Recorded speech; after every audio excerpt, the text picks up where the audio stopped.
Hello everyone and welcome back to Let's Play Mega Man ZX. In the last part we did our business in Area M with Model W being stolen away, and now we're facing our last optional bosses in Area N.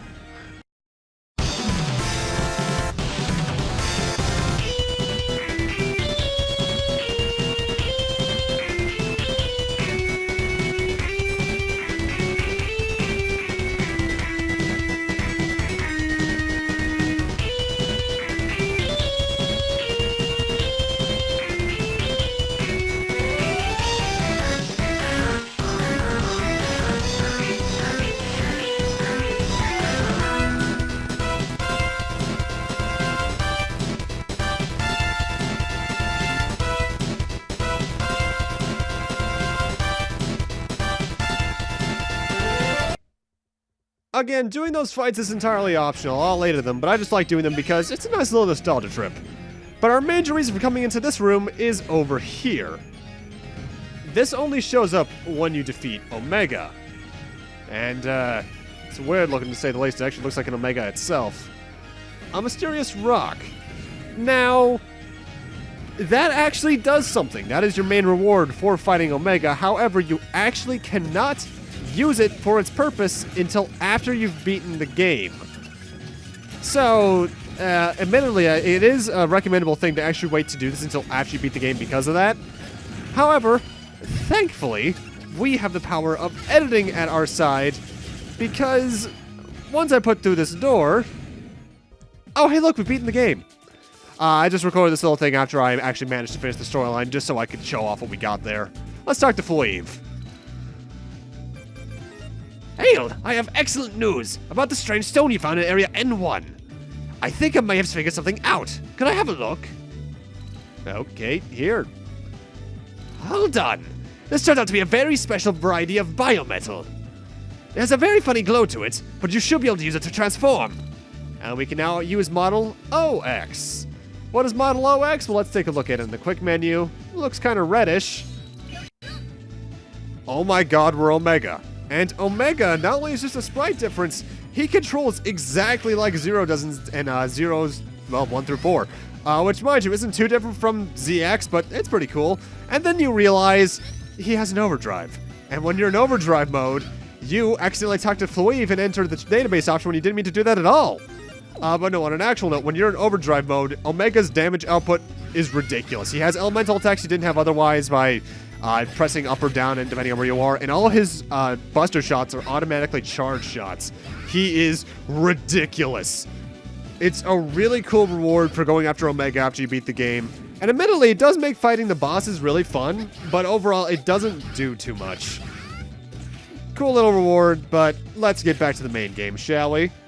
And suddenly, we're back before we beat the game. It's like I planned that out ahead of time. Yeah. Either way, with that said, we only have 2 missions left in the main story. Let's head after repelling the army. I'm picking up a sudden Maverick outbreak in Area O. The Maverick army is heading down the highway right for the residential district. Head to Area O and respond to the Maverick threat. Alright. Now, Area O is actually a place I did manage to find on my first playthrough. Plus, they actually give you a decent hint for this area's location since they say it's near the highway. To get there, we need to head to the D2 transserver and then head east into D3. About, I want to say halfway through the screen, you'll find a ladder that you can only reach as soon as you get Model HX, and the Model O door is up there. I found this by complete luck on my first playthrough because I was doing some exploring around without remembering to take missions before entering areas, but hey, I found it at least. Ale, you made it to Area O. The Maverick army is drawing closer to the residential district with every passing second. We need to stop them and avoid as many Guardian casualties as possible. Find the Maverick leading them and take it out. You can tell Serpent really is on his last phase of the plan because he's just outright basically nuking parts of the city back there. Good lord, man. Area O, though, is very similar to Area L in that it's very hallway-like. There's very little other paths for you to take. It's just a straight shot through a bunch of Mavericks. And a little sub-boss here in the first, third, where we need to redo the little boarding sequence from the halfway point. Which, this is the strategy you really should use for taking these things out. Fully powered Fenrir Busters take these things out really quickly. if I were to actually summarize all of the biometals really in terms of specialties, ZX is all around, HX is mobility, FX is power, PX is a weird mobility one. I don't even know how to describe it otherwise. I guess it would be tactics, maybe, with the way the map works, and LX is just there for water levels almost exclusively.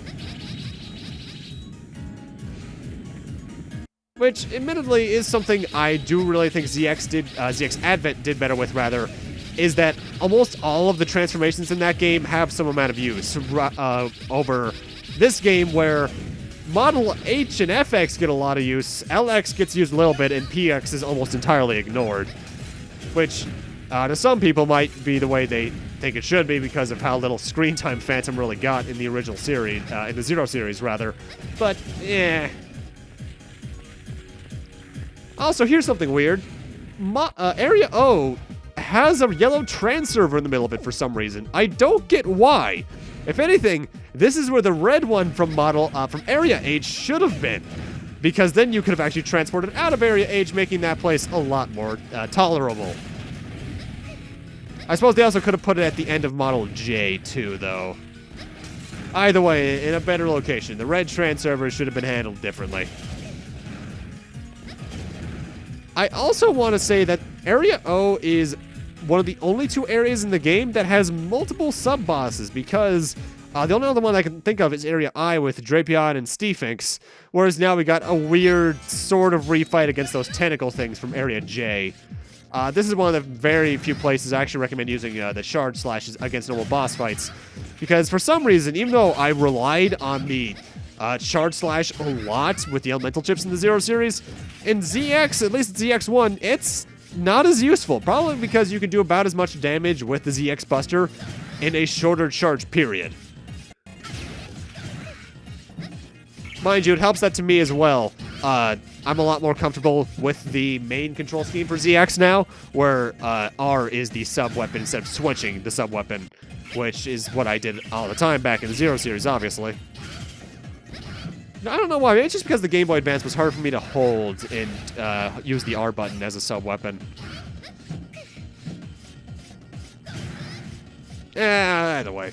This mini-boss is nothing really substantial, which I guess can be said about a lot of Mega Man sub-bosses, but in the Zero and ZX games especially, they don't really tend to stick out too much.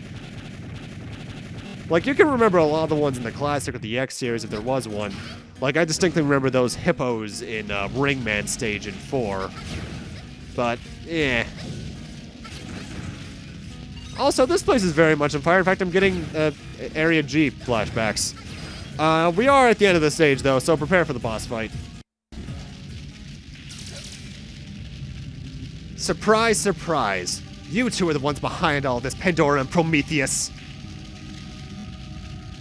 Well, we've finally drawn the curtain and have arrived at our final act. All of the chosen Mega Man are together for the grand finale. We're all the same, lives brought together by some cursed fate that hangs over our heads. I am nothing like you. On the contrary, you are the same. A Mega Man, holder of the power, controller of biometal. Serpent has done well for us. Just taking a Model W was enough for him to serve his purpose. Too bad Model W is too much for his weak will to handle, and he'll end up losing more and more of his soul as time passes. So you've been using Serpent the whole time? It's too late. Model W, about to awaken. We'll keep you occupied while you wait, Mega Man. Model ZX. Favorite, if not second favorite song in ZX is the boss fight theme between Pandora and Prometheus. I think it's called Phantasm. It is so good.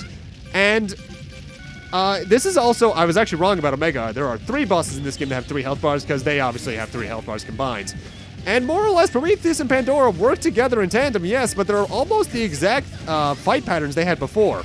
Their attacks will do slightly different things, like Prometheus will now guard against your attacks, so he's a little charge there. And Pandora's snowman will jump a bit higher, I believe. But overall, the fight is fairly similar. Again, I don't think they really have weaknesses aside from maybe Prometheus, again, being weak to electricity. I do not think Pandora has any weaknesses herself, so judge yourself as best you can. My best strategy for this is to not do what I'm doing, because honestly, this is a very poor fight on my part, and I apologize for that, but again, as I mentioned last part, I didn't really practice the end game as much as I did the early game, and that's entirely on me. This fight, though, is really fun pattern recognition when you're actually playing it. I just get really sloppy in it. Oh, and I forgot you could do this. You can actually destroy the skulls. I forgot you could do that back during the main Prometheus fight, and that's on me, but yeah, things happen. And that confirms Prometheus is still weak against electricity, so that's really good to use. I do, though, recommend bringing at least one full sub-tank, maybe 1.5, because the last few boss fights in the game do a lot of damage to you. Even with my health, I end up using basically all of them throughout the rest of the game. Although I should mention, if you want to fill your sub-tank, I may have mentioned this last part and I apologize for this, there's no better place than the very first room of Area N1, actually. Because that energy pellet that's about 2 hallways beneath the door that leads to the trans server in N1 respawns when you go back through that door. So you can just go through it over and over again getting it. I believe in one of the doors you can access through Area C, there is a large energy pellet you can do with that. That'll basically fill an entire sub-tank. But I'm not sure if that respawns as frequently. Yeah, wow, that dragon sure is useful, ain't it? It still ended up hitting someone, surprisingly. I think I actually missed that when I was recording it. Huh. Either way, this fight could go on a bit long, obviously. It's not the hardest, but I fight really sloppily here. Bring some energy tanks, bring your best offense, and you should do well enough. Great music, though. Again, this game has such a good soundtrack.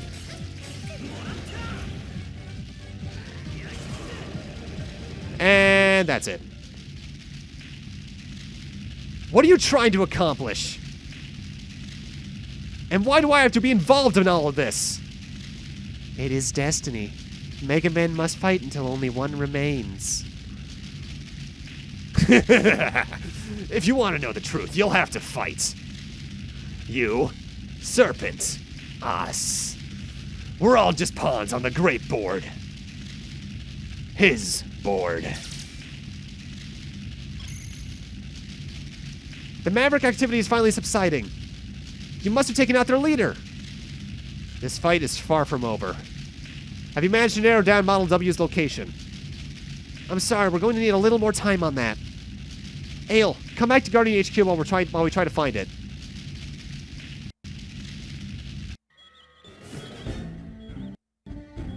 Ale, we've tracked down Model W's location.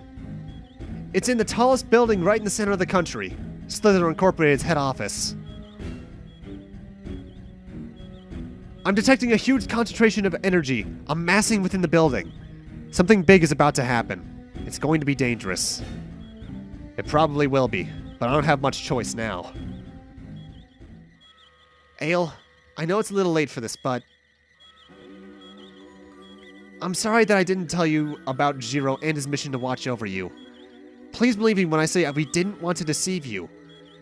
Jiro's face always lit up so much when he talked about you. Jiro, he loved you very much. Prairie, did you have feelings for him? What? Maybe Jiro resembles someone you cared about. Every time you talk about him, you look so happy. Don't worry, I won't hold it against you if you did like him. It's thanks to all of you that I'm finally able to fight for what's important. Ale. I'll be right back. I'm going to finish this battle. For the people of this country, and the honor of the memory of the man we cared about. The final mission data has been added to the trans server. Ale, make sure you come back to us, okay? And with that, ladies and gentlemen, there's only one thing left to do.